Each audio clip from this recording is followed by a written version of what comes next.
नमस्कार साथियों, unique politics पे आप सभी का स्वागत है। साथियों, आज चर्चा करेंगे हरियाणा चुनाव को लेकर के। जिस तरह से सारे मीडिया वाले ये बता रहे थे कि वहाँ पर कांग्रेस की लहर है और कांग्रेस जीतने वाली है, सभी एग्जिट पोलों ने बताया कि कांग्रेस की सरकार वहाँ पर बन रही है। और 2024 के चुनाव में बीजेपी कमज़ोर रही और कांग्रेस ने अच्छा प्रदर्शन किया इंडिया गठबंधन के साथ। तब से ये माना जा रहा था जो कांग्रेस है वो अच्छा प्रदर्शन करेगी, और हरियाणा में तो एक तरफा कांग्रेस को दिखाया भी जा रहा था कि वो चुनाव जीत जाएगी। लेकिन सच्चाई तो ये है कि कांग्रेस कभी भी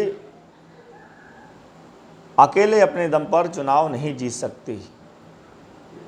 सबसे बड़ी गलती उनकी यही है कि ओवर कॉन्फिडेंस जो कांग्रेस रही,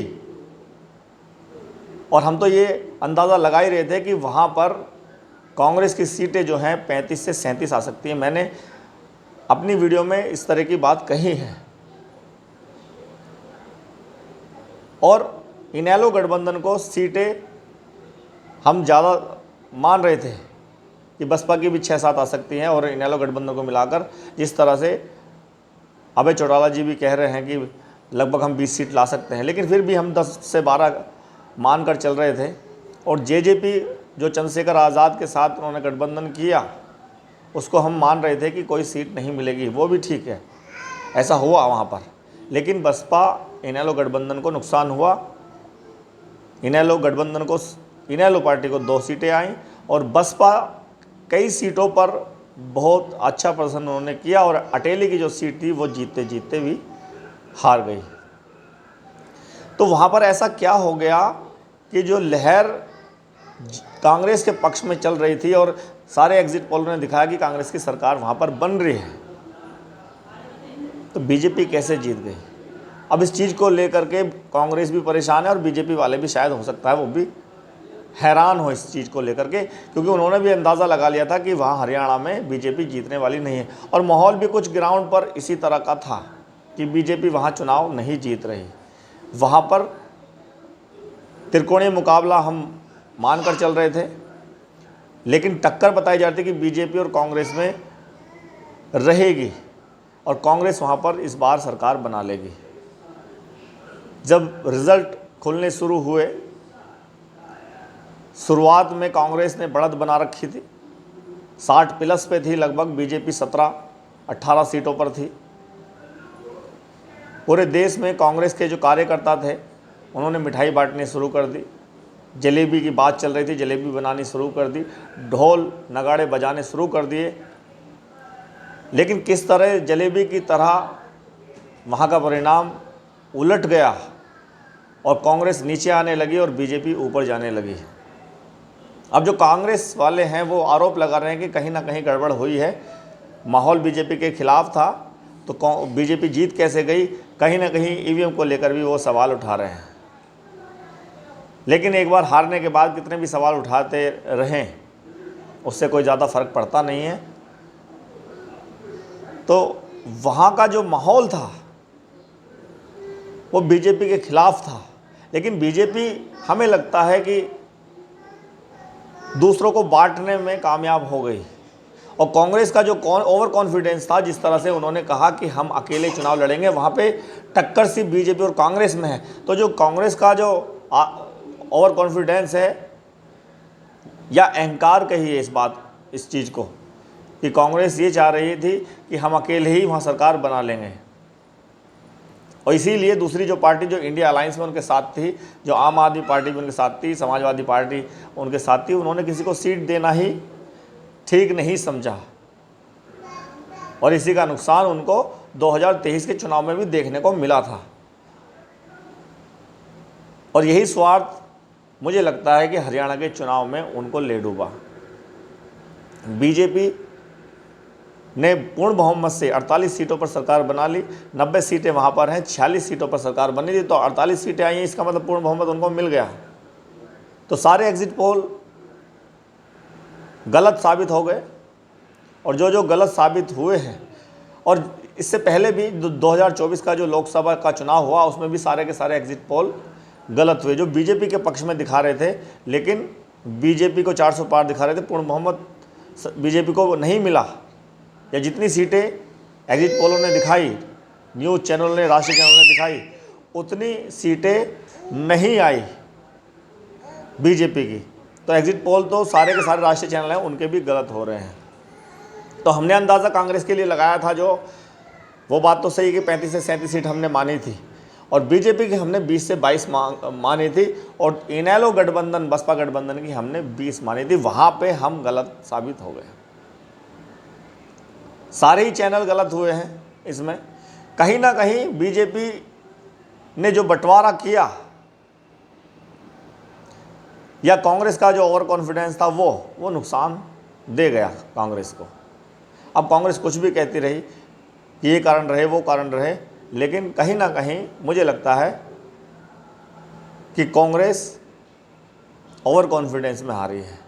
और बहुजन समाज पार्टी जिस तरह से वहाँ मजबूती से चुनाव लड़ी, और कई सीटों पे हमने बताया कि जीतते जीतते हरी अटेली सीट तो लगभग जीत ही गई थी, 2-2:30 बजे तक तो वो आगे ही चल रही थी, और ये माना जा रहा था कि एक सीट तो बीएसपी की वहाँ पर निकलने ही वाली है। अच्छा प्रदर्शन किया बहुजन समाज पार्टी ने, वोट परसेंट कम ही रहा, 1.78 लगभग वहाँ पर वोट प्रतिशत बीएसपी का रहा।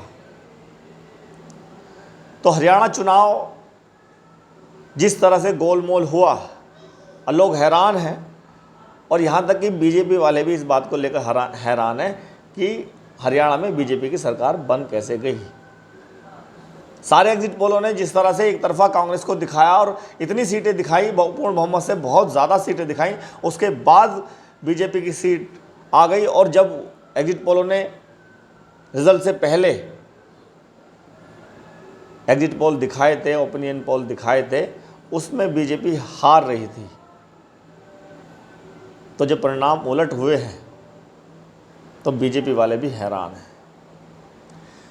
तो कांग्रेस का ओवर कॉन्फिडेंस हम ये कहेंगे, और लहर कुछ नहीं है, या बीजेपी के खिलाफ अगर लोग हैं तो कांग्रेस के भी पक्ष में नहीं है।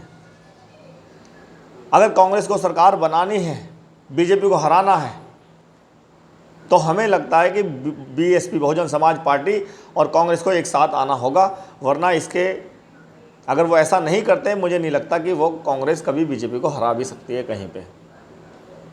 क्योंकि अगर बीजेपी से अच्छी कांग्रेस होती तो 2014 में जो माहौल कांग्रेस के खिलाफ बना था, कांग्रेस को हटाने के लिए, और बीजेपी को जिताया गया था, तो ऐसा तो होता ही नहीं अगर कांग्रेस बीजेपी से अच्छी होती। इसका मतलब बीजेपी से खराब है, इसलिए तो बीजेपी को लाया गया।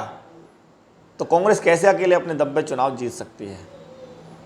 अगर उत्तर प्रदेश में भी फ़ायदा कांग्रेस को मिला है, कहीं ना कहीं समाजवादी पार्टी और कांग्रेस दोनों मिलकर चुनाव लड़े, और माहौल बीजेपी के खिलाफ उत्तर प्रदेश में, हरियाणा में भी था, लेकिन सब अलग अलग चुनाव लड़े। आम आदमी पार्टी अलग लड़ी, समाजवादी पार्टी अलग लड़ी, और ये कांग्रेस की देन है कि वो उनको चुनाव अलग लड़ना पड़ा। तो इसीलिए हमें लगता है कि कांग्रेस की हार हुई है।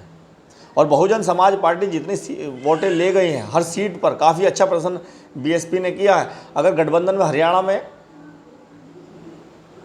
कांग्रेस गठबंधन करती बहुजन समाज पार्टी से, तो ये एग्जिट पोलों ने दिखाया था, जितनी सीटें कांग्रेस को दिखाई गई थी, तो बीएसपी और कांग्रेस दोनों मिलकर इतनी सीटें ले सकती थी। कहा तो ये भी जाता है बीएसपी की तरफ से, या ये कि बीजेपी जीते या कांग्रेस जीते, ये दोनों एक ही पार्टी हैं, इनके अलावा कोई और पार्टी जीतेगी तब इनको प्रॉब्लम हो सकती है, समस्या हो सकती है।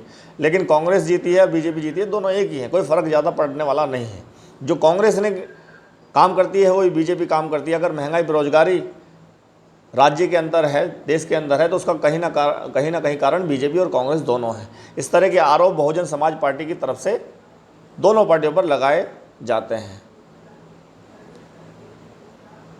तो अभी महाराष्ट्र में चुनाव होने हैं, झारखंड में चुनाव होने हैं। अगर वहाँ पर गठबंधन बहुजन समाज पार्टी के साथ बनता, क्योंकि देश में, पूरे देश में बहुजन समाज पार्टी का जितना वोट है और जिस तरह से बहुजन समाज पार्टी के राष्ट्रीय अध्यक्ष मेहनत की है उन्होंने, अब जिस तरह से सक्रिय हैं, तो बहुत अच्छा खासा वोट प्रतिशत या वोटें कई सीटों पर लेके गई हैं। जितने मार्जिन से कांग्रेस कई सीटों पर हारी है, अगर बहुजन समाज पार्टी का वोट मिला दे तो पूर्ण बहुमत से ऊपर कांग्रेस सरकार बना सकती थी और बीजेपी बहुत नीचे आ सकती थी। तो इसीलिए कांग्रेस को अगर जीतना है तो बहुजन समाज पार्टी के साथ ही गठबंधन करना पड़ेगा। लेकिन बीएसपी के राष्ट्रीय अध्यक्ष और कांग्रेस गठबंधन करें, इसके लिए कांग्रेस को कहीं ना कहीं अपना स्वार्थ, अपना लालच वो छोड़ना पड़ेगा। जिस तरह से उन्होंने इंडिया गठबंधन में समाजवादी पार्टी और आम आदमी पार्टी को अलग कर दिया और वो ये दिखाने की कोशिश करते हैं कि जहाँ पर हम टक्कर में हैं तो हम किसी को कोई सीट क्यों दें, दूसरों की जड़ मजबूत क्यों करें। ये जो स्वार्थ है कांग्रेस का, ये उनको कभी उभरने नहीं देगा और ना ही वो कभी फिर बीजेपी को हरा सकते हैं। दूसरे राज्यों में बहुजन समाज पार्टी का जनाधार बढ़ना जाए, सीटें बढ़ना जाए, वहाँ विकल्प के तौर पर बीएसपी ना बन जाए, इसीलिए कांग्रेस बहुजन समाज पार्टी से किसी उत्तर प्रदेश के अलावा अलग राज्यों में गठबंधन करने की कोशिश भी नहीं करेगी। ये लालच, ये स्वार्थ कांग्रेस को कभी भी बीजेपी को हराने नहीं देगा। अगर कांग्रेस चाहे तो और राज्यों में जहाँ चुनाव हो रहे हैं बहुजन समाज पार्टी के साथ मायावती जी से मिल करके अगर गठबंधन की बात करेंगे तो हमें लगता है कि बीएसपी की राष्ट्रीय अध्यक्ष गठबंधन कर सकती हैं। बहुत बहुत धन्यवाद, नमस्कार।